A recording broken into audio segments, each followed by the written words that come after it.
Bonjour à tous et à toutes, c'est Gilles. Je reviens parler aujourd'hui de ces choses mystérieuses du monde spirituel, hein. On est en train tous de s'ouvrir à cet éveil. Mais avant tout, je voulais vous remercier pour tout le soutien que vous m'avez apporté et que vous m'apportez encore. Je vous remercie infiniment d'écouter, pour vos likes, vos partages, vos commentaires, vos donations. C'est vraiment très précieux actuellement. Et puis c'est bien, je vous remercie de soutenir la chaîne, hein. Si vous voulez une session privée, n'hésitez pas à m'envoyer un email, je peux encore les faire. Je vais parler aujourd'hui d'une théorie scientifique sur les extraterrestres qui s'appelle la théorie du zoo. Je vais tirer quelques cartes. On m'a demandé aussi, l'esprit m'a demandé de parler des fantômes. Alors, je vais parler des fantômes, puis brièvement discuter du non-temps. C'est, d'abord, je voulais dire que bon, tout le monde ne voit qu'à partir de ses propres connaissances, ses croyances. Et donc, pour moi, l'existence des extraterrestres, c'est aussi vrai que la communauté humaine. Ça fait des décennies que je voyage dans l'univers, que on m'a appris des techniques que j'ai expliquées dans mon livre, hein, qui est dans Quand je ne rêve pas, je suis, ça s'appelle. Il y a l'introduction et le premier chapitre dans la boîte de commentaires. Et il y a les autres, c'est une preview, hein, ça va être bientôt publié. Les autres livres, les autres chapitres, il y a 13 chapitres qui expliquent le moyen, la technologie, la conscience qui permet ce procédé chamanique qui permet de voyager dans l'univers. Alors pour moi, je voyage dans l'univers, j'ai visité de nombreux vaisseaux, d'autres planètes, sans jamais que mon corps quitte la Terre, hein. On n'a pas besoin, on peut poser une fois que la porte du ciel est ouverte, notre conscience peut se déplacer dans notre corps astral, notre corps de lumière, pour pouvoir aller avoir des conversations, des discussions, voir des choses, connaître des choses, en laissant notre corps physique sur Terre. Donc je voulais juste te dire, bon, même si ça correspond pas à ce que beaucoup de gens ont appris, ces extraterrestres vont bientôt se manifester. D'ailleurs, le Pentagone a libéré déclassifié plein de documents ils reconnaissent l'existence de choses inexplicables et ils commencent à les montrer. Donc on se rapproche de ce premier contact qui va être un moment qui va transformer l'humanité pour toujours, hein. Et parmi les théories qui sont évoquées par les scientifiques matérialistes, hein, parce que bon, puis toutes ces théories, toutes ces choses dont je parle ici, c'est vraiment très personnel. On doit vraiment choisir utiliser notre discernement pour savoir ce qui correspond comme vrai pour nous. Généralement, si ça résonne de manière positive dans notre cœur, c'est qu'il y a une vérité pour nous. Si ça nous donne un nœud un nœud dans le ventre, hein, c'est que c'est pas pour nous, hein. Mais enfin bon, mais quand on veut communiquer avec des extraterrestres, c'est juste une question de se tourner vers la fréquence, hein, que notre radio est même fréquence que ceux qui veulent nous communiquer avec nous. Et si on a des problèmes, si on a des drames, tout ça, il faut d'abord se relaxer pour pouvoir se tourner vers ces êtres, pour avoir une communication sensible. Mais enfin, à travers les rêves, on va commencer à pouvoir, à travers le monde, la méditation, on va commencer à pouvoir beaucoup plus, l'humanité va commencer à pouvoir beaucoup plus communiquer avec leur famille galactique. Et il y a cette théorie parmi le monde scientifique. Il y a toutes sortes de théories. Il y en a une qui s'appelle la théorie du zoo qui a été évoquée. Je ne sais pas quel scientifique a évoqué ça, mais enfin bon, c'est quelque chose qui est accepté comme une possibilité. C'est qu'il existe de nombreuses civilisations extraterrestres, mais elles nous considèrent comme trop primitives pour venir communiquer avec nous. Et c'est ça qui va se révéler comme la vérité. C'est-à-dire, il y a des civilisations qui ont des millions d'années d'avance sur nous. Ils sont dans l'amour, la lumière, la divinité. Ils ont reconnecté avec leur divinité. Mais tant que nous sommes nous faisons la guerre entre nous, tant qu'on on se haït les uns les autres pour la couleur de la peau, par rapport à des choses complètement absurdes, ils ne peuvent pas vraiment arriver. Donc c'est à nous de nous transformer, d'évoluer. Tous ces événements nous aident à évoluer, même si le virus par exemple qui a frappé cette terre, qui était une arme biologique au départ, mais qui n'a pas fait de grand mal, c'est un peu comme une grippe. En réalité, au départ, il vient des forces sombres, il vient des ténèbres, mais il a transmuté, il travaille pour la lumière, il a éveillé l'humanité, il a ascensionné. Toutes les formes de réalité sont des consciences réelles. Et donc cette théorie du zoo va vraiment se prouver comme étant la vérité qui va se révéler, hein. C'est-à-dire il y a toutes sortes on est entouré de civilisations galactiques très avancées il y a aussi des extraterrestres qui sont négatifs dans le sens où ils ont un agenda et ils cherchent à utiliser la race humaine pour leur propre agenda. Mais non seulement ils sont vraiment minoritaires, même si c'est eux qui ont pris le contrôle de la planète, parce que la loi divine voulait la non-interférence, il n'y a que ceux qui ne suivent pas la loi divine qui ont interféré avec le programme humain. On va vraiment apprendre à lâcher prise de tout ça, parce que bon, au fur et à mesure que la conscience évolue, tous ces groupes d'extraterrestres négatifs vont être vont pas pouvoir rester sur la planète, hein. Je veux dire aussi par rapport au jugement divin, il existe des tribunaux sur Terre, il existe des tribunaux célestes, hein. Il y a un moment donné, il y a des adjudications qui se passent, hein. Ça se passe, c'est un censeur universel ici, on n'a jamais été censuré, mais oui, ça va venir de toute manière. C'est pas un jugement comme on peut le penser, mais il y a vraiment un procès qui est entre Gabriel de Salvington et Lucifer, hein. Mais ça fait 200 000 ans que le procès est en cours. Il va y avoir des adjudications par rapport à la quarantaine de cette planète pour pouvoir libérer l'humanité. Après ça, chacun croit ce qu'il veut, pense ce qu'il veut. Il y a beaucoup de gens qui ont des croyances qui sont très spécifiques et je les respecte infiniment. C'est-à-dire que même si ce que je dis ne correspond pas à ce qu'eux ont appris ou lu ou écouté, il y a toute une vérité qui va se révéler. Il faut essayer de lâcher prise sur toute cette histoire pour essayer d'écouter vraiment ce que le cœur veut nous révéler, parce que notre âme, nos guides et notre créateur ont vraiment la sagesse que l'on a besoin de recevoir pour pouvoir avancer. Donc c'est vraiment toujours s'apprendre à se tourner vers l'intérieur. C'est pas facile parce que on est un peu fragile. La conscience humaine est très fragile. Elle peut très bien ça doit se révéler progressivement, hein, de passer de réalité bipolaire à cette réalité unipolaire. C'est pas vraiment quelque chose d'évident. Donc ça doit y aller progressivement, parce que sinon notre conscience pourrait vraiment s'écrouler, hein, dans un sens. Donc c'est vraiment progressivement, au fur et à mesure que l'esprit voit, notre âme et notre esprit et nos guides voient qu'on est prêt pour quelque chose, ils nous les révèlent naturellement. Donc voilà, il y a cette théorie du zoo, hein, je pense que c'est ça qui va se révéler. Alors bon, on n'a pas vraiment une clarté des choses là. Et puis bon, faut être prêt. Je recommandais de ne pas regarder la télé, mais il pourrait y avoir des choses à la télévision qui arrivent, qui risquent de créer un bouleversement, parce qu'on ne peut plus attendre vraiment, hein. La situation, c'est la femme écarlate. Alors la femme écarlate, c'est la nature, c'est la mère terre, c'est l'universalité, hein. Autour de cette situation, c'est le jeu des Dakini.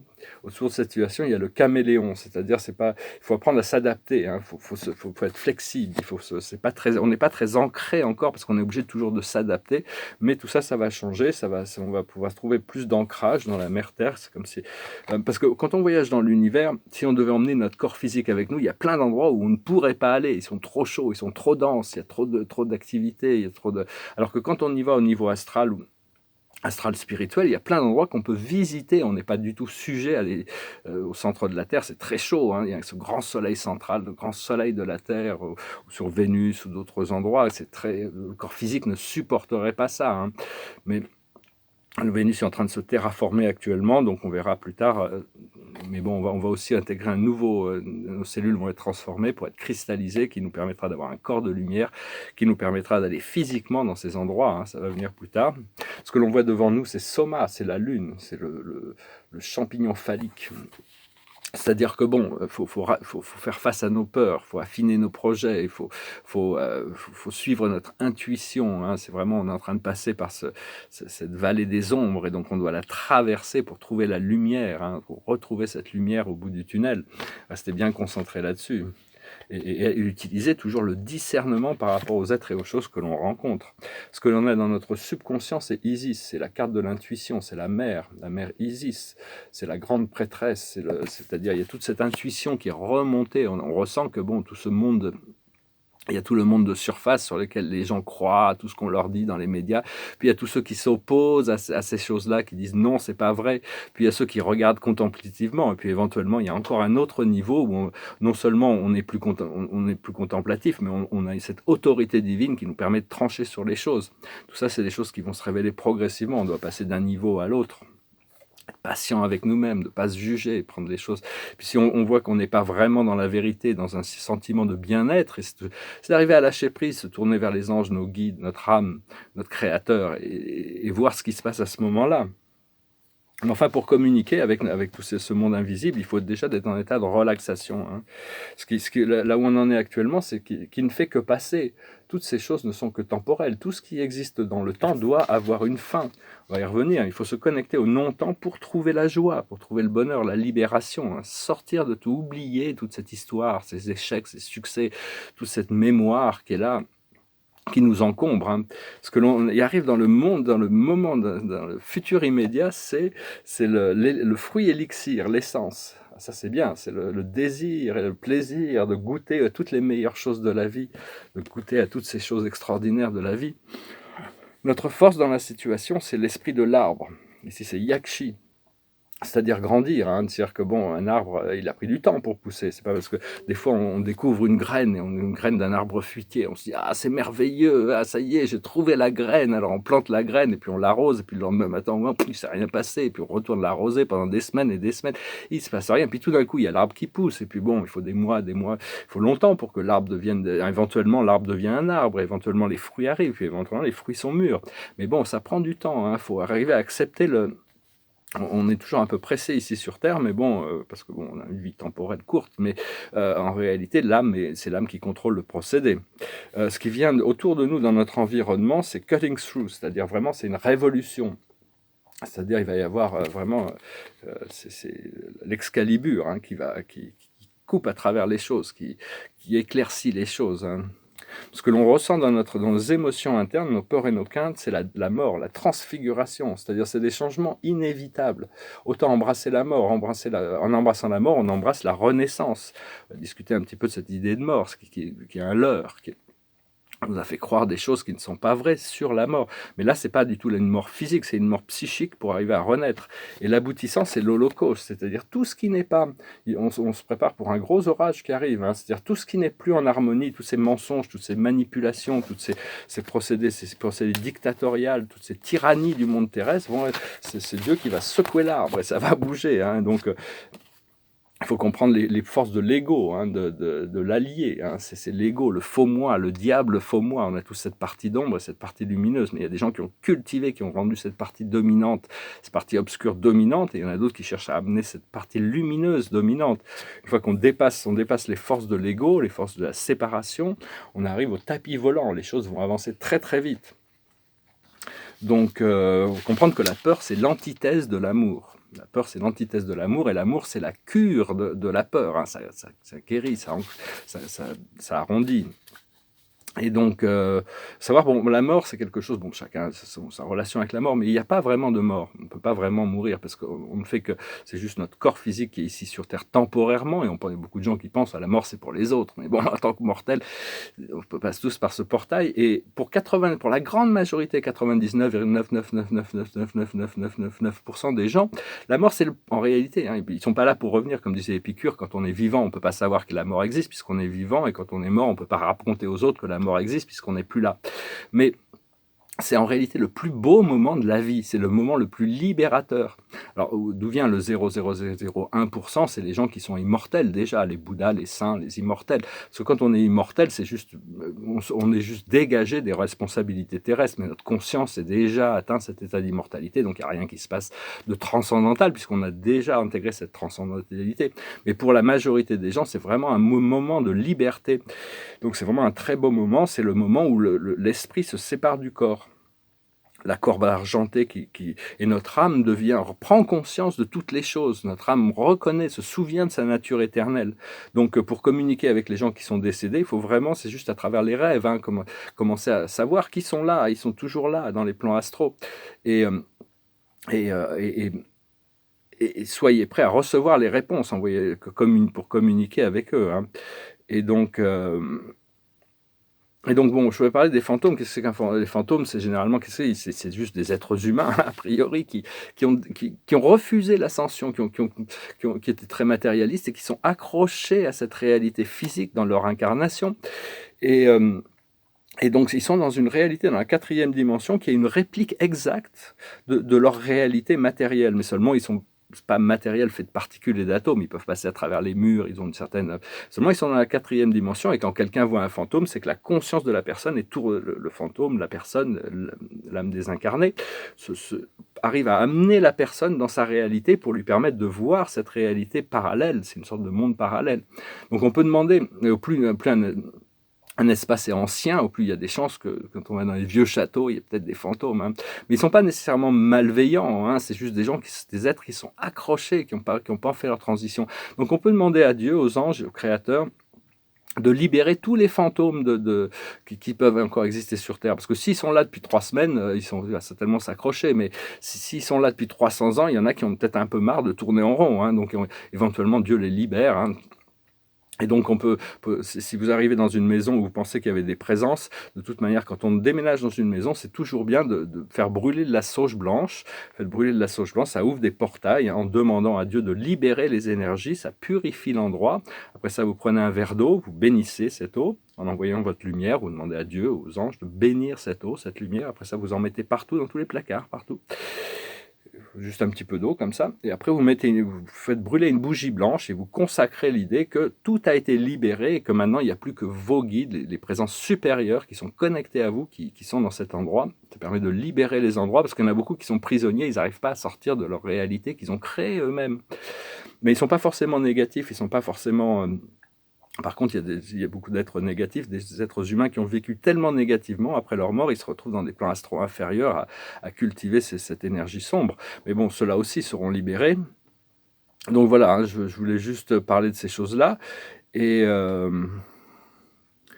donc bon, c'est bien de les assister. De toute manière, on est là pour aider les gens il y a beaucoup de gens qui sont décédés. C'est pas même s'il y a une libération, ils sont pas il y a des gens nos guides viennent toujours après notre mort. Et si on est conscient, on passe directement dans les plans astro supérieurs et on fait notre transition calmement. Mais il y a des gens leurs guides viennent à eux après la mort et ils se mettent à se battre contre leurs guides. Ils veulent pas de tout ça. Donc bon, c'est le respect de la liberté. Aussi bien la vie humaine terrestre est très très unique. On est tous très différents. On vit des vies très différentes, et c'est encore plus différent là-bas. Ça dépend de la vie qu'on a vécue ici-bas.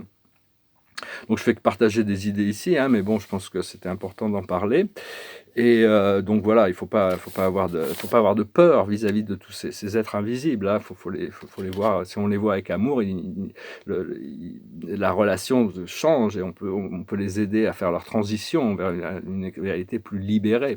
Donc, je veux juste parler, parce que bon, il y a des gens qui y croient en fantômes et d'autres qui n'y croient pas. Enfin, il peut y avoir quelqu'un qui vit dans une île du Sud-Pacifique qui n'a jamais vu la neige. Quand on lui parle de neige, il dit la neige ne peut pas exister, elle n'existe pas. Sa croyance est là. Par contre, ça ne veut pas dire parce que quelque chose n'existe pas à un endroit, ne va pas exister ailleurs. Donc bon, c'est juste une question on est en train d'ouvrir notre esprit sur des nouvelles choses. Hein. De toute manière, il faut continuer à rester ouvert et ces choses se révéleront progressivement.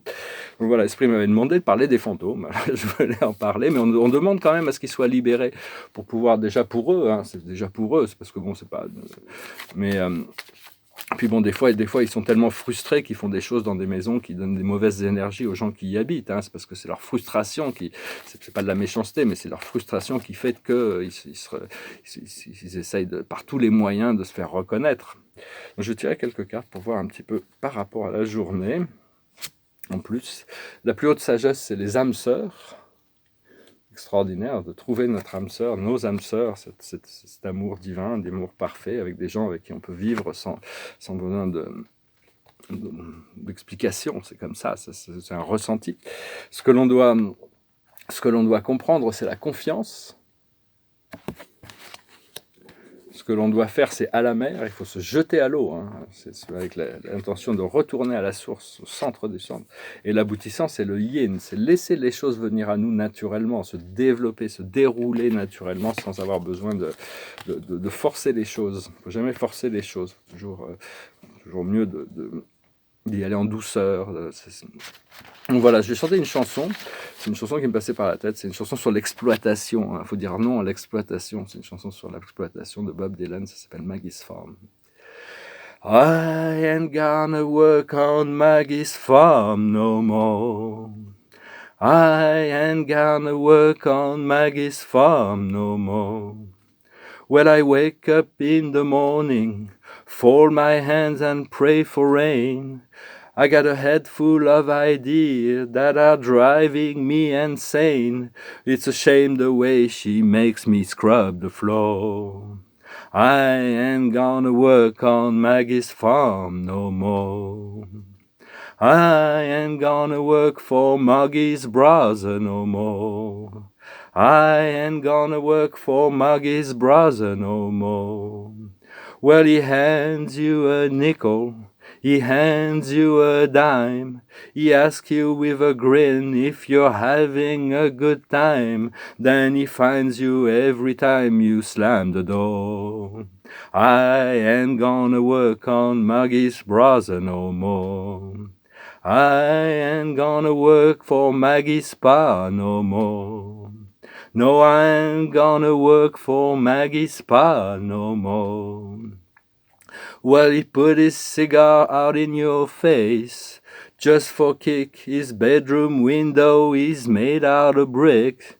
The National Guard stand around his door.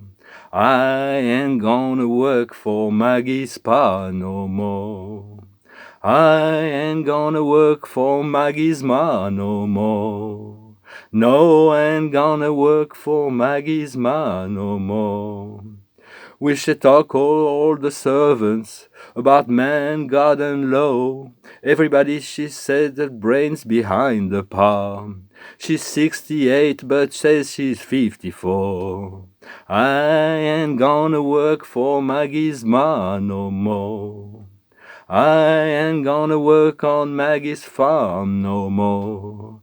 I ain't gonna work on Maggie's farm no more.